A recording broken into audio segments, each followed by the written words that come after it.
So आज आमच्या कॉलेजमध्ये आले होते सचिन पिळगावकर आणि त्यांची मुलगी श्रेया पिळगावकर. ते येताच मी VIP रूममध्ये गेलो अँड ओ माय गॉड, ते चक्क माझ्या डोळ्यासमोर उभे होते.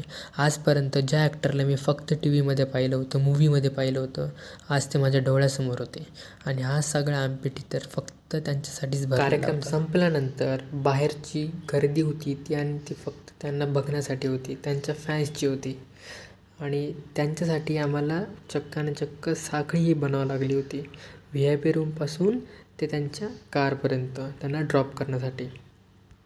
मी त्या दोघांसोबत फोटोही काढला होता, पण प्रॉब्लेम असा झाला की तो फोटो जो आहे तो दुसऱ्याच्या फोनमध्ये निघाला होता आणि नंतर ते गेस्ट मला सापडलेच नाही.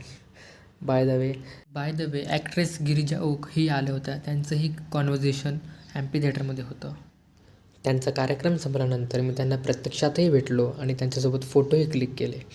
मी माझी ओळख करून देत असताना त्यांनी मला प्रश्न विचारला की मी तुला कॉन्टॅक्ट कसं करू, कार्ड वगैरे काही आहे का. Then I said no. माझ्याकडे कार्ड नसल्यामुळे मी त्यांना म्हणालो माझा कॉन्टॅक्ट नंबर चालेल का, आणि त्यांनी तोही लिहून घेतला. Hope so she will contact me in future.